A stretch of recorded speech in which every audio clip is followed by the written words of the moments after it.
Welcome to my YouTube channel learning with dignity. My name is गरिमा।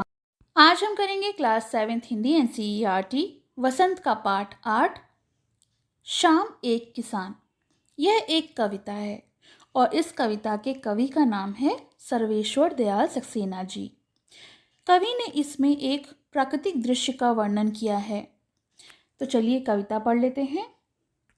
आकाश का साफा बांधकर सूरज की चिल्म खींचता बैठा है पहाड़, घुटनों पर पड़ी है नदी चादर सी, पास ही दहक रही है पलाश के जंगल की अंगीठी।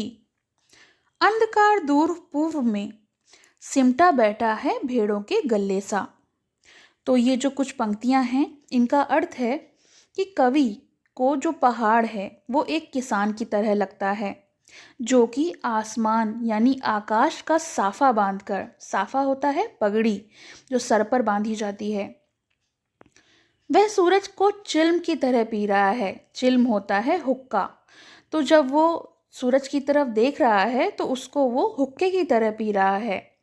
पर्वत रूपी चादर किसान के घुटनों के पास नदी चादर सी बह रही है, यानी जो नदी है जो पहाड़ के नीचे से बह रही है उसको ऐसा प्रतीत होता है जैसे किसान ने अपने पैरों पर यानी घुटनों पर सफ़ेद चादर ओढ़ ली हो। पास ही जंगलों में पलाश के जो फूल खिले हैं, लाल लाल रंग के पलाश के फूल होते हैं, तो वो दूर से ऐसे मालूम होते हैं कि जैसे कोई अंगीठी जल रही हो और उसमें तपन हो। अंधकार पूर्व दिशा में छा रहा है, यानी जो पूर्व दिशा में जो अंधकार है वो सब इकट्ठा है और मानो ऐसा लग रहा है जैसे कि भेड़ों का कोई एक समूह हो, यानी जो भेड़ों का झुंड होता है वो दूर से ऐसा प्रतीत होता है कि अंधकार एक जगह सिमट कर बैठ गया हो। अचानक बोला मोर, जैसे किसी ने आवाज दी, सुनते हो? चिल्म औंधी, धुआं उठा, सूरज डूबा और अंधेरा छा गया। तो इन पंक्तियों में कवि कहता है कि अचानक कहीं से आवाज आई, यानी एक मोर ने आवाज दी, मानो किसी ने किसान को आवाज दी हो कि सुनते हो। किसान के हाथ में जो चिल्म थी जिससे वो पी रहा था वो गिर जाती है और धुआं उठता है। तो चिल्म क्या थी? सूरज। तो सब वो गिर गई, यानी सूरज डूब जाता है और शाम ढल जाती है और आकाश में अंधेरा छा जाता है। तो इस प्रकार से इस कविता का अर्थ मैंने आपको बता दिया। यहाँ पे भी कविता के बारे में दिया है, तो चलिए इसे भी पढ़ लेते हैं। कवि ने किसान के रूप में जाड़े की शाम का एक प्राकृतिक दृश्य का चित्रण किया है। इस प्राकृतिक दृश्य में पहाड़ बैठे हुए एक किसान की तरह है। देखिए पिक्चर में दिया हुआ है, ये देखिए। तो ये जो पहाड़ है उन्होंने उसे किसान बताया है। इसके सिर पे एक सफ़ेद रंग का बादल पगड़ी के समान है, यानी साफा बंधा हुआ है, और पास ही जंगल में जो पलाश के फूल खिले हैं वो अंगीठी के रूप में हैं। सूरज को चिल्म यानी हुक्का बताया गया है और दूर कोने के पूर्व दिशा में अंधेरा जो है वो भेड़ों के रूप में है। इसी प्रकार से उन्होंने पूरी कविता को एक दृश्य के रूप में बताया है।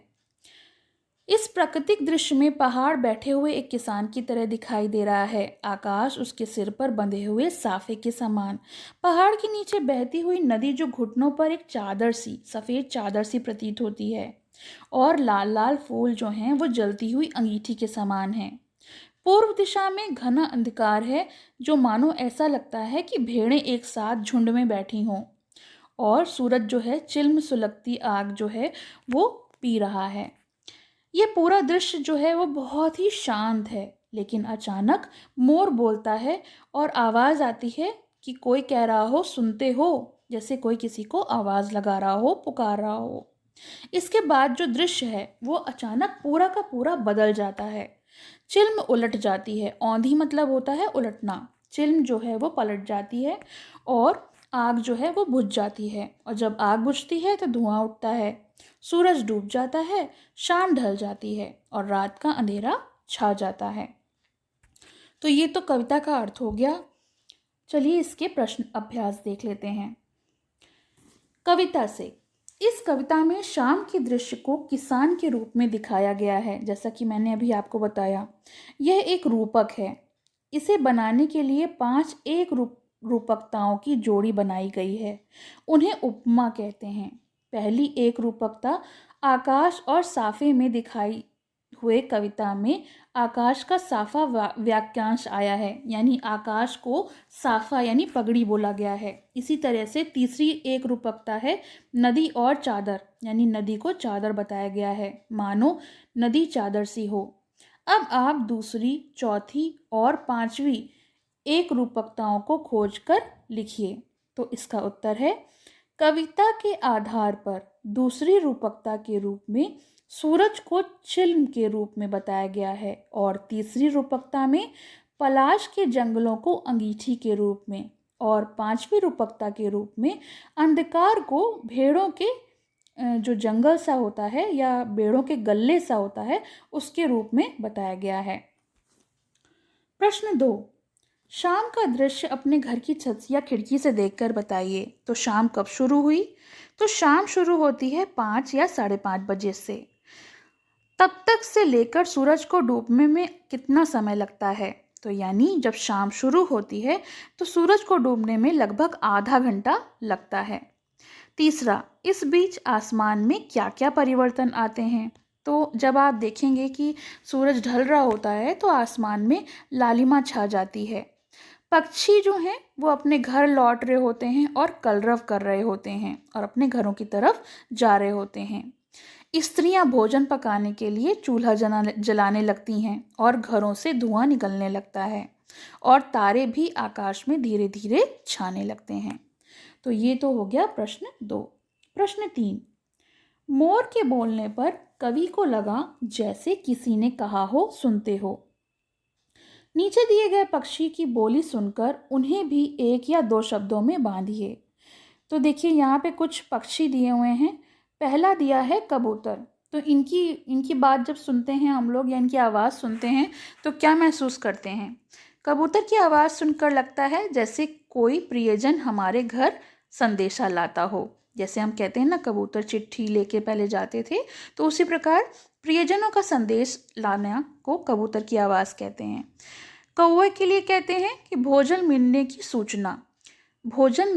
सूचना देता है कौवे की जो आवाज़ होती है। मैना गाना सुनाती है क्योंकि वो काफ़ी मीठा मधुर स्वर होता है उसका। तोता प्रभु की जो भक्ति होती है उसका संदेश देता है। चील दुश्मनों की जो है सूचना देती हैं कि दुश्मन जो हैं वो हमला कर सकते हैं। और आखिरी है हंस जीवन में सर्वश्रेष्ठ कार्य करने की प्रेरणा देता है, यानी अच्छे से अच्छा कार्य जो है उसे करने की प्रेरणा हंस देता है। तो ये तो हो गया इसके प्रश्न उत्तर। इसका अर्थ आपको कैसा लगा कमेंट सेक्शन में ज़रूर बताइएगा और पसंद आए तो लाइक का बटन ज़रूर दबाइएगा, इससे मोटिवेशन मिलता है। पसंद आया हो तो लाइक करें, शेयर करें और चैनल को सब्सक्राइब करें।